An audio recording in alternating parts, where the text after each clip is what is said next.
বলা হয় তার প্রথমবার গান শুনলে বিটটা ভালো লাগে, সেকেন্ড বার গান শুনলে লিরিক্সটা ধাক্কা দেয়, আর তৃতীয়বার যদি তার গান শোনেন তাহলে গুগলে সার্চ করতে হয়। না, আজকে আমরা একেবারেই গুগলে সার্চ করব না, কারণ যার গান নিয়ে কথা বলছি তিনি এই মুহূর্তে আমার পাশে রয়েছেন, মানে তিনিই আস্ত গুগল।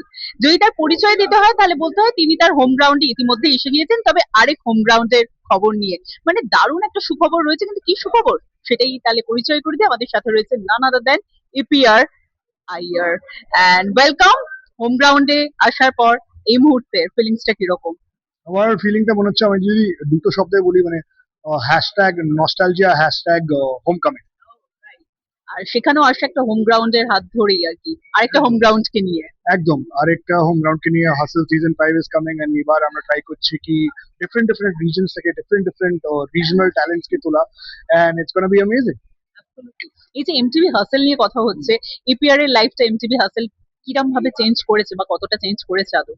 সত্যি কথা বলতে গেলে, আমি যখন শুরু করি আমি রকে বিলং করতাম। বেসিক্যালি আমি একটা ব্যান্ডকে ফান্ড করতাম 2005 থেকে আমার রকে জার্নি শুরু হয়। অ্যান্ড তারপরে তখন অতটা হিপ হপ ছিল না, কেউ হিপ হপ বুঝতো না বেসিক্যালি। অ্যান্ড তারপরে আমার 2017 বা 2018 পরে একটা নিজের একটা চিকিৎসা জাগে কি basically I wanted to do something in hip hop. And তারপরে আমি 2019-এ হাসেলে কম্পিট করি, আমি কলকাতা হিপ হপকে রিপ্রেজেন্ট করি, ওখানে রানার্স আপ হই। অ্যান্ড তারপরে the journey has been really amazing as a spot boss for 4 years, and এখনো সেটা করছি। And that's amazing. তো ওই জার্নিটা নিয়ে আমার মানে আর কিছু বলার নেই, মানে I am really happy to mentor young kids. And আমার মনে হয় আমার যে এক্সপিরিয়েন্সটা আছে, মানে 20 বছর 21 বছরের যে এক্সপিরিয়েন্সটা আছে, I want to pass it on to the young kids so that they also do well in life. MTV hustle 5, so এবার কি আরো একটু বেশি, মানে 5 গুণ বেশি, সেটা কি আরো চাপ হতে চলেছে নাকি এটা অন্যভাবে দেখবেন এই যারা যেতে চান? মানে এই প্ল্যাটফর্মটা প্রথম সিজন থেকেই অনেকটাই টাফ ছিল। বেসিক্যালি আপনি ইমাজিন করুন কি এভরি এপিসোড আপনাকে অ্যাজ আ কন্টেস্টেন্ট একটা নতুন গান লিখতে হয়। হ্যাঁ, নতুন গান একটা নতুন টপিকে লিখতে হয়, তারপরে পারফর্ম করতে হয় in front of cameras. And ওটা আপনাকে 10 উইকস ধরে স্ট্রেট করতে হয়। তো basically it's a very creatively taxing show, and it's very difficult.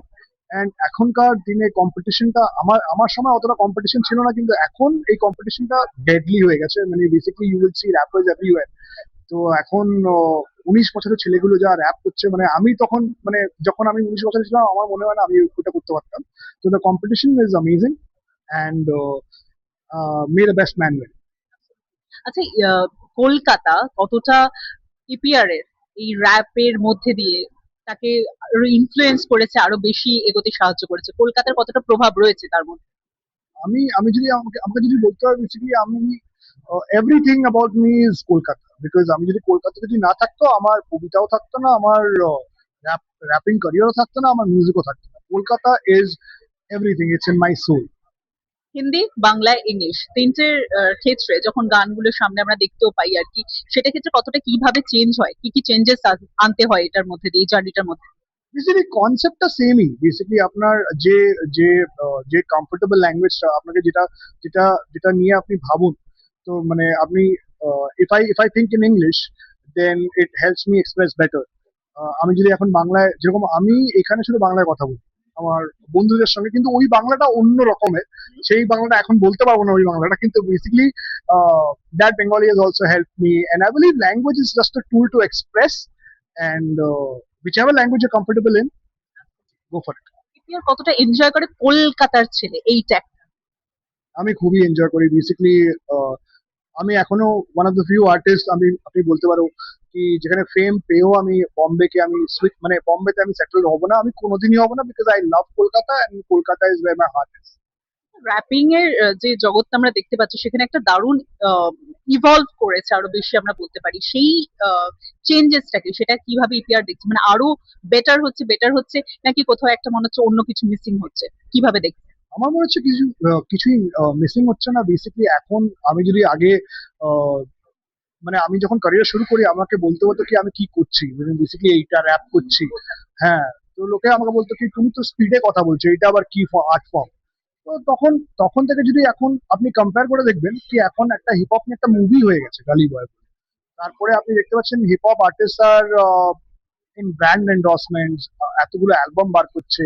So I believe hip hop has changed, and not only that, hip hop has also empowered people to have their own careers, and change ভালোর জন্যই হচ্ছে। And আমার মনে হয় with more and more coming time, hip hop artists will do well in their lives as well.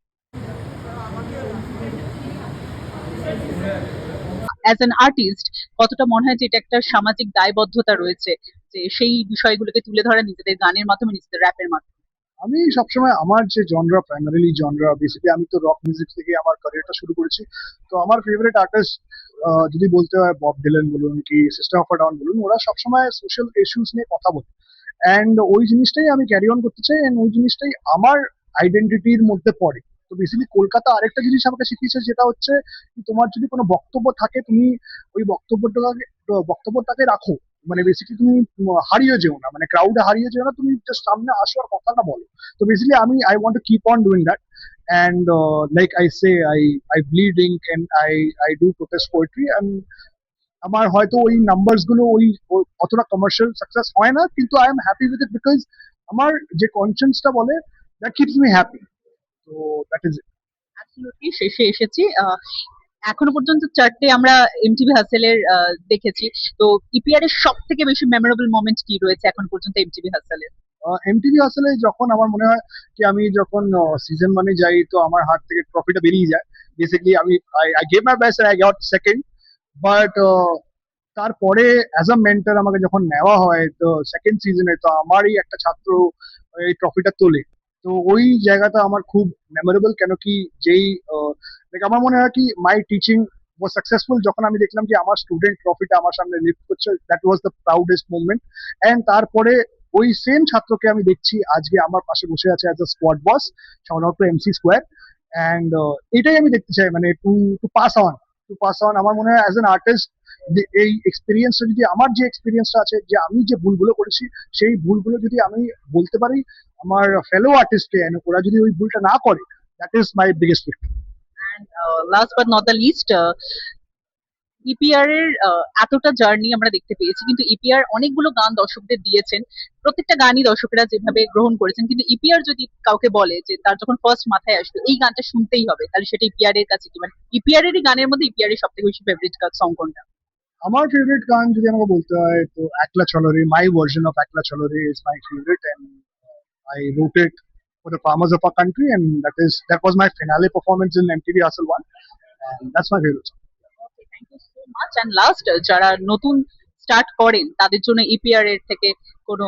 দুটো জিনিস বলবো, when you write or when you sing and when you do art, uh, do it to express and not to impress. And the next thing what I want to say is three words: inspire, lead, revolutionize.